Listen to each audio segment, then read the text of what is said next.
ਅਗਲੀ ਜਿਹੜੀ ਹਰਜੋਤ ਸਿੰਘ ਦੀ ਗੱਲ ਕਰਦੇ ਜਾਈਏ, FMCSA ਤੇ ਕੈਲੀਫੋਰਨੀਆ ਦੇ ਅਟਾਰਨੀਜ਼ ਫੰਡਿੰਗ ਡਿਸਪਿਊਟ ਨੂੰ ਲੈ ਕੇ ਕਹਿੰਦੇ ਵੀ ਹੁਣ ਸ਼ੋਅਡਾਊਨ ਦੇ ਵਿੱਚ ਸਾਹਮਣੇ ਆ ਰਹੇ ਹੈਗੇ ਆ।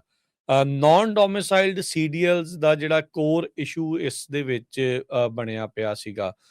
ਕਹਿੰਦੇ ਵੀ FMCSA ਆਪਣੀ ਪੋਜੀਸ਼ਨ ਇਹ ਦੱਸਦੀ ਆ ਵੀ ਕਹਿੰਦੇ ਵੀ ਕੈਲੀਫੋਰਨੀਆ ਨੇ ਉਹ ਇਹ ਕਹਿੰਦੇ ਆ ਵੀ ਕੈਲੀਫੋਰਨੀਆ ਨੇ ਇੰਪ੍ਰੋਪਰਲੀ ਇਸ਼ੂ ਕੀਤੇ 20,000 ਲਾਇਸੈਂਸਿਸ, ਕਿਉਂਕਿ ਉਹਨਾਂ ਦੀਆਂ ਐਕਸਪਾਇਰੇਸ਼ਨ ਡੇਟਸ ਲਾਇਸੈਂਸ ਦੀਆਂ ਜਿਹੜੀ ਲਾਫੁਲ ਪ੍ਰੈਜ਼ੈਂਸ ਆ ਉਹਨਾਂ ਐਪਲੀਕੈਂਟਸ ਦੀ ਉਹਦੇ ਤੋਂ ਗਾਂਹ ਦੀਆਂ ਪਾਈਆਂ ਹੈਗੀਆਂ ਆ। ਸੋ ਕਹਿੰਦੇ ਵੀ ਜਿਵੇਂ ਐਗਜ਼ਾਮਪਲ ਸੀ ਵੀ ਕਿਸੇ ਨੂੰ 8 ਸਾਲ ਦਾ ਲਾਇਸੈਂਸ ਉਹਨਾਂ ਨੇ ਦਿੱਤਾ, ਜਦ ਕਿ ਉਹਦਾ ਲੀਗਲ ਪ੍ਰੈਜ਼ੈਂਸ ਜਿਹੜਾ ਡਾਕੂਮੈਂਟ ਆ ਉਹ ਜਲਦੀ ਐਕਸਪਾਇਰ ਹੋਣ ਵਾਲਾ ਸੀ। FMCSA ਕਹਿੰਦੇ ਵੀ ਇਹਦੇ ਨਾਲ ਸੇਫਟੀ ਕੰਸਰਨਸ ਬਣਦੇ ਆ, ਤੇ ਕਹਿੰਦੇ ਵੀ ਇਹਦੇ ਨਾਲ ਫਿਰ ਜਿਹੜੇ ਫੋਰਨ ਟਰੱਕ ਡਰਾਈਵਿੰਗ ਜਿਹੜੀ ਹਿਸਟਰੀ ਚੈੱਕ ਆ ਉਹ ਪ੍ਰੋਪਰਲੀ ਨਹੀਂ ਹੁੰਦੀ।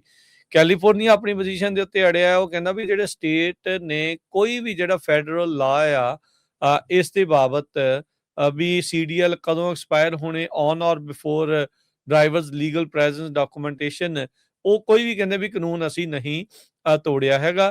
ਕਹਿੰਦੇ ਵੀ ਸਟੇਟਸ ਦੇ ਕੋਲ ਰਾਈਟ ਹੈਗਾ ਆ ਆਪਣੇ ਵੈਲਿਡਿਟੀ ਪੀਰੀਅਡਸ ਨੂੰ ਰੈਗੂਲੇਟ ਕਰਨ ਦਾ, ਜਿੰਨੇ ਵੀ ਫੈਡਰਲ ਮੈਕਸਿਮਮਸ ਹੈਗੇ ਆ ਉਸ ਦੇ ਹਿਸਾਬ ਦੇ ਨਾਲ।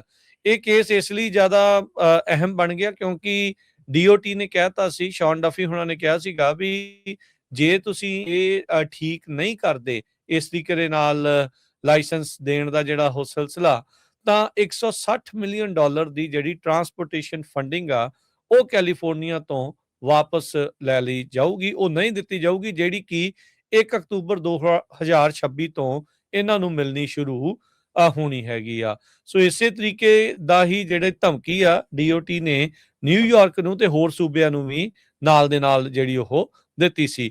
ਈਵਨ ਦੋ ਕੈਲੀਫੋਰਨੀਆ ਵਾਲੇ ਅਦਾਲਤ ਦੇ ਵਿੱਚ ਇਸ ਤਰੀਕੇ ਨਾਲ ਕਹਿ ਰਹੇ ਆ ਵੀ ਅਸੀਂ ਕੁਝ ਗਲਤ ਨਹੀਂ ਕੀਤਾ, ਪਰ ਆਪਾਂ ਦੇਖਿਆ ਵੀ ਔਨ ਗਰਾਊਂਡ ਸਾਰਿਆਂ ਦੇ ਜਿਹੜੇ CDLs ਆ ਉਹ ਰੱਦ ਹੋਣ ਦੀਆਂ ਉਹਨਾਂ ਨੂੰ ਚਿੱਠੀਆਂ, ਦੁਬਾਰਾ ਟੈਸਟ ਦੇਣ ਦੇ ਲਈ ਚਿੱਠੀਆਂ, ਜਾਂ ਨਵੀਂ ਡਾਕੂਮੈਂਟੇਸ਼ਨ ਸਬਮਿਟ ਕਰਨ ਦੀਆਂ ਜਿਹੜੀਆਂ ਚਿੱਠੀਆਂ ਆ ਉਹ ਲੋਕਾਂ ਨੂੰ ਜਿਹੜੀਆਂ ਪਹੁੰਚੀਆਂ। ਕਈਆਂ ਦੇ ਜਿਹੜੇ ਨਾਨ ਡੋਮਿਸਾਈਲ CDL ਸੀਗੇ ਉਹ ਹੁਣ ਇੱਕ ਤਾਂ ਨਵੇਂ ਤਾਂ ਚਲੋ ਇਸ਼ੂ ਨਹੀਂ ਹੋ ਰਹੇ, ਪੁਰਾਣਿਆਂ ਦੇ ਵਿੱਚ ਵੀ ਕਾਫੀ ਲੋਕਾਂ ਨੂੰ ਮੁਸ਼ਕਲਾਂ ਜਿਹੜੀਆਂ ਉਹ ਆ ਰਹੀਆਂ ਹੈਗੀਆਂ। US court of appeal district Columbia circuit ਆ, ਉਹਨਾਂ ਨੇ ਇਸ ਕੇਸ ਦੇ ਜਿਹੜੇ ਓਰਲ ਆਰਗੂਮੈਂਟ ਆ ਉਹ 11 ਸਤੰਬਰ ਨੂੰ ਜਿਹੜੇ ਉਹ ਸੁਣਵਾਈ ਜਿਹੜੀ ਉਹ ਲੈਣੀ ਆ, ਤੇ ਫਿਰ 1 ਅਕਤੂਬਰ ਨੂੰ ਜਦੋਂ ਫੰਡਿੰਗ ਡੈਡਲਾਈਨ ਹੋਣੀ ਉਸ ਤੋਂ ਪਹਿਲਾਂ ਪਹਿਲਾਂ ਕਹਿੰਦੇ ਆ ਵੀ ਡਿਸੀਜਨ ਇਸ ਦੇ ਉੱਤੇ ਉਹ ਦੇ ਸਕਦੇ ਆ ਵੀ ਕੈਲੀਫੋਰਨੀਆ ਨੇ ਕੁਝ ਗਲਤ ਕੀਤਾ ਆ ਜਾਂ ਇਸ ਦੇ ਵਿੱਚ ਨਹੀਂ ਕੀਤਾ ਹੈਗਾ। ਸੋ ਅਜੇ ਵੀ ਨਾਨ ਡੋਮਿਸਾਈਲ ਦਾ ਜਿਹੜਾ ਰੇੜਕਾ ਆ ਕਹਿ ਸਕਦੇ ਆ ਵੀ 11 ਸਤੰਬਰ ਤੱਕ ਤਾਂ ਚੱਲਣਾ ਹੀ ਚੱਲਣਾ, ਜਿੰਨੀ ਦੇਰ ਤੱਕ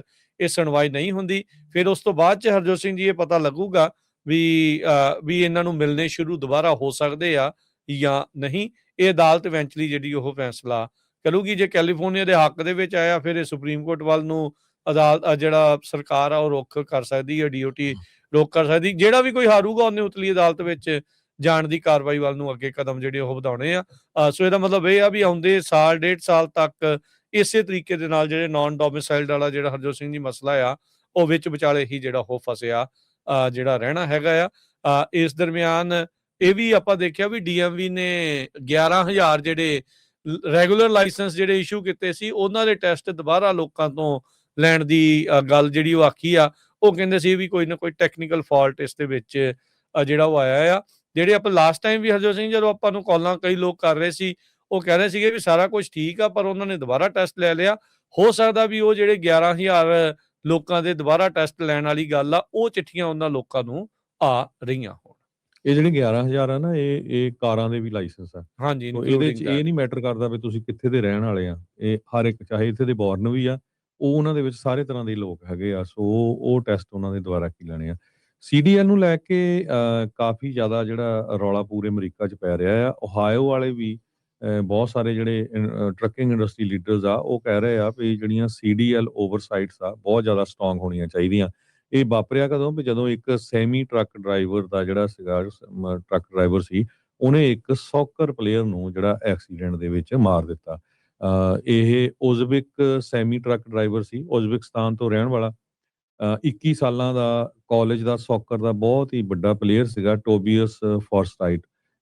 ਉਸ ਨੂੰ ਜਿਹੜਾ ਜਦੋਂ ਐਕਸੀਡੈਂਟ ਹੋਇਆ ਹਾਈਵੇ ਆਈ ਜਿਹੜਾ 71 ਮੈਡੀਸਨ ਕਾਉਂਟੀ ਦੇ ਵਿੱਚ, ਉਹ ਆਪਣੀ ਹਾਂਡਾ ਕਾਰ 'ਚ ਜਾ ਰਿਹਾ ਸੀ, ਉੱਥੇ ਐਕਸੀਡੈਂਟ ਹੋਇਆ ਤੇ ਉਹ ਟਰੱਕ ਨੇ ਜਦੋਂ ਉਹਨੂੰ ਹਿੱਟ ਕੀਤਾ ਤੇ ਉਸ ਜਿਹੜਾ ਸਪੋਰਟਸਮੈਨ ਸੀ ਉਹਦੀ ਮੌਤ ਹੋ ਗਈ। ਤੇ ਜਦੋਂ ਉਹਦੀ ਇੰਟਰਵਿਊ ਵੀ ਹੋਈ ਟਰੱਕ ਡਰਾਈਵਰ ਦੀ ਜਾਂ ਬਾਅਦ ਦੇ ਵਿੱਚ ਵੀ, ਕਹਿੰਦੇ ਹਮੇਸ਼ਾ ਹੀ ਉਸਨੇ ਜਿਹੜਾ ਟਰਾਂਸਲੇਟਰ ਯੂਜ਼ ਕੀਤਾ। ਓਹਾਇਓ ਦੀ ਜਿਹੜੀ ਟਰੱਕਿੰਗ ਐਸੋਸੀਏਸ਼ਨ ਆ, ਉਹ ਕਹਿੰਦੀ ਆ ਵੀ ਡਰਾਈਵਰਸ ਨੂੰ ਫੈਡਰਲ ਤੇ ਸਟੇਟ ਦੀਆਂ ਰਿਕੁਆਇਰਮੈਂਟਸ ਪੂਰੀਆਂ ਕਰਨੀਆਂ ਚਾਹੀਦੀਆਂ ਆ ਜੇ ਕਮਰਸ਼ੀਅਲ ਡਰਾਈਵਿੰਗ ਲਾਇਸੈਂਸ ਓਹਾਇਓ ਦੇ ਵਿੱਚ ਲੈਣਾ ਹੈਗਾ, ਜਿਹਦੇ ਵਿੱਚ ਇੰਗਲਿਸ਼ ਲੈਂਗੁਏਜ ਪ੍ਰੋਫੀਸ਼ੀਐਂਸੀ ਟੈਸਟ ਆ।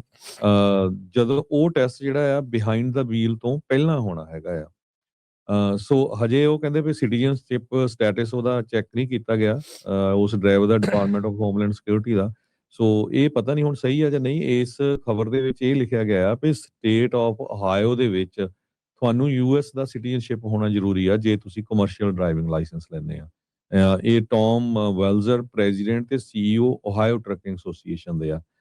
ਉਹ ਕਹਿੰਦੇ ਵੀ ਕਈ ਸਟੇਟਾਂ ਆ ਜਿੱਥੇ ਨਾਨ ਡੋਮਿਸਾਈਲਡ ਕਮਰਸ਼ੀਅਲ ਡਰਾਈਵਿੰਗ ਲਾਇਸੈਂਸ ਆ, ਜਿਸ ਤਰ੍ਹਾਂ ਆਪਾਂ ਨੂੰ ਪਤਾ ਹੀ ਆ ਵੀ ਕੈਲੀਫੋਰਨੀਆ ਵੀ ਹੈਗੀ ਆ, ਵਾਸ਼ਿੰਗਟਨ ਵੀ ਹੈਗੀ ਆ। ਤੇ ਇਸ ਦੇ ਅੰਦਰ ਕਹਿੰਦੇ ਵੀ ਚਾਹੇ ਕਿਸੇ ਦੇ ਕੋਲ ਕੋਈ ਵਰਕ ਵੀਜ਼ਾ ਆ ਜਾਂ ਗ੍ਰੀਨ ਕਾਰਡ ਹੋਲਡਰ ਆ, ਉਹ ਲਾਇਸੈਂਸ ਲੈ ਲੈਂਦੇ ਹੈਗੇ ਆ।